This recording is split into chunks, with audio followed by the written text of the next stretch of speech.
Hi guys, we're back. It's Lauren Ball Cameo win. from Atypical Design Studio, and today we're going to talk about some things that we like to avoid when designing spaces. And things that elevate a space. Yes.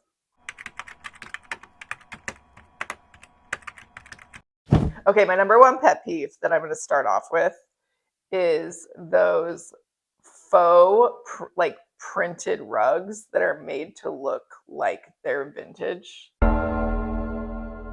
Like a vintage kilim rug or like a vintage Turkish rug or something like that, but it's actually just like polypropylene. Yeah, it's like printed on it. Yeah. And like to me, that is just one of my biggest icks when it comes. Or big icks, that can be what it's called. Yeah. Ooh, a big ick. Instead of husband icks, it's house icks.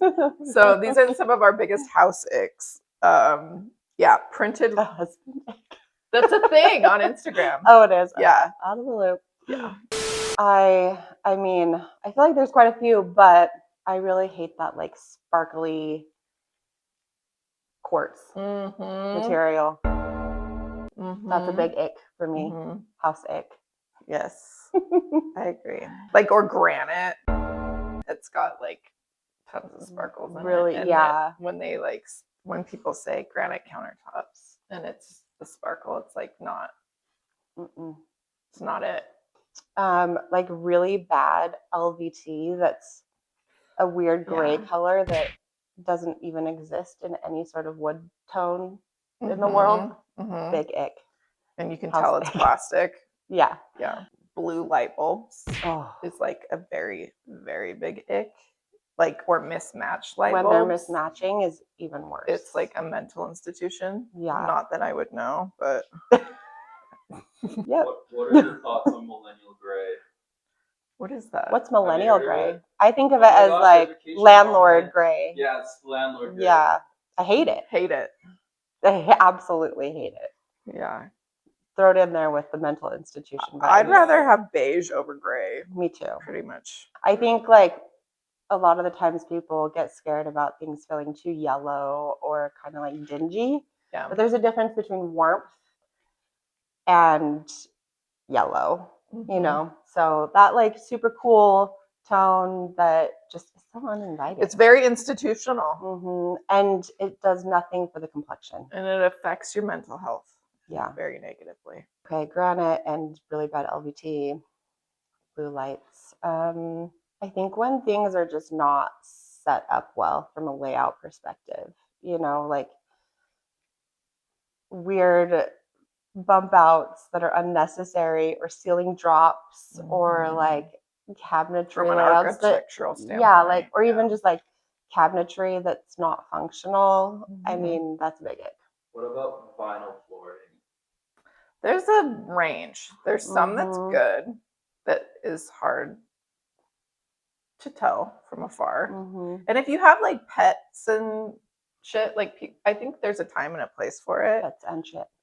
If you're gonna shit on your floors, or your pets are gonna shit on your floors. Yeah, I mean, I'm not like hard no on it. I get it, but there is a very wide range of acceptable, nice looking vinyl flooring, and it's come a long way.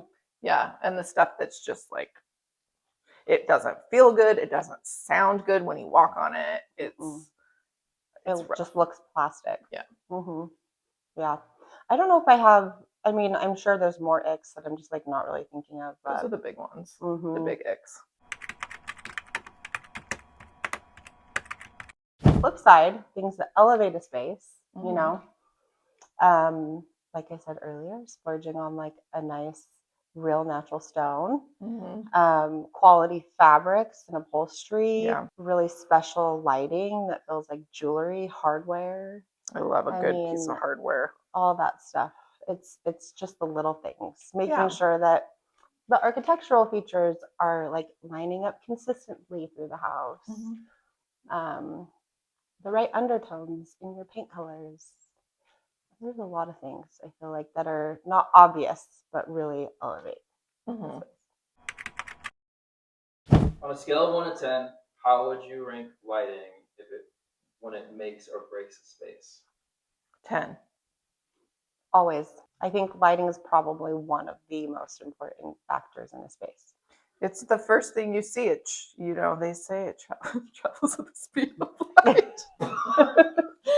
Because it's so fast. It's the first thing you see. It's the first thing that registers in your brain is lighting. If you walk into a restaurant and there's neon lighting, it's going to be the first thing you notice. If it's super, super dim lighting, that's going to be the first. It's like the ambiance. It's in our lizard brain to recognize lighting first. And different levels of lighting too. Like, I think that's such a big mistake that people make, is that it's like only overhead or it's not dimmable.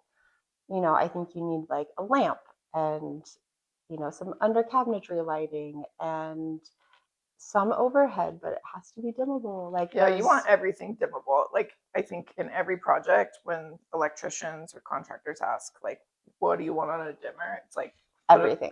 Put it all on a dimmer. Because even throughout the day, from like, you might want to, have in the middle of the day, maybe you want it brighter if you're trying to get your children out of bed or something like that. Daylight savings time, it's dark, you want it super bright. And then if you're having people over at an intimate dinner or after dinner cocktails and you want it to be moodier, cozy, yeah, you definitely want to be able to dim your lights. Same with commercial spaces. From lunch to dinner, it's a huge change. You want to be able to... I mean, there's restaurants that I love their food and I literally won't go to anymore because they have bad lighting. Yeah. You guys mentioned material choices and textures. How can someone make sure these are all cohesive in a space? Hire a designer. It's an art. It really is an art, and not everybody knows how to do it, knows how to put them together. Just like I wouldn't know how to,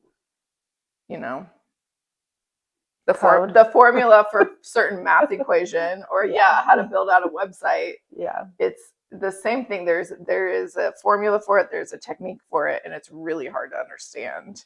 And it does take a lot of experience and time to understand what works and what doesn't. I think the biggest thing is not making your space look like it came from a showroom or a catalog. Like, if everything is matching, if everything is from the same vendor, I feel like that's like the biggest mistake.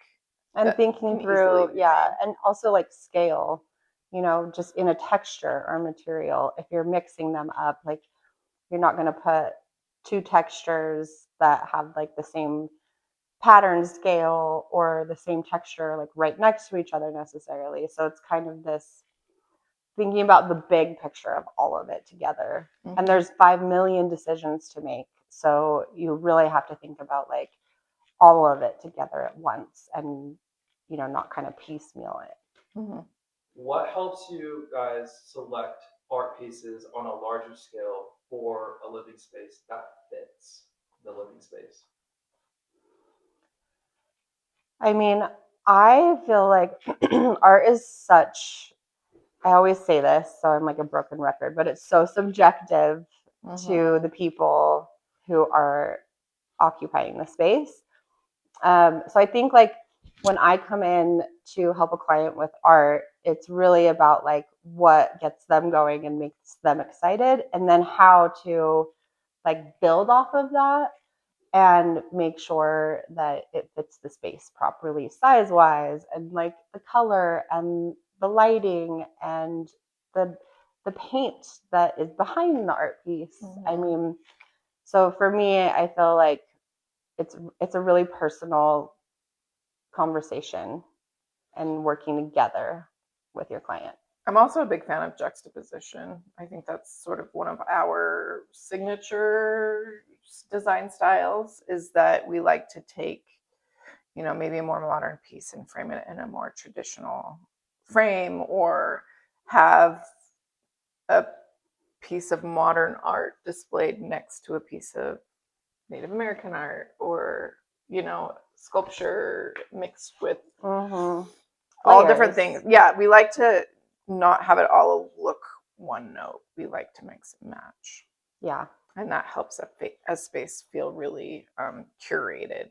Yeah, personal and lived in. Yeah. And there you have it. Yeah. That's it. Yeah. That's all we And have that's for you. Icks Icks and Tips tips. is crazy. I love it. Icks and tips, yeah. Wow, I wasn't even thinking that. Okay, we said big What's- ick earlier. What's that? Those are some house icks and also definitely some great ways to elevate a space. So hopefully those tips were helpful. Some not so icky icks. Yeah. Oh, it's called for watching. a green flag, right? Oh, yes. Green flags. Wait, you mean like green flags and like red flags? Green flags and icks. Yeah, Oh, is that the trend? I guess. I don't know anything. We're about old. that. Okay, the end. Bye. Yeah. Thanks. Thanks for joining.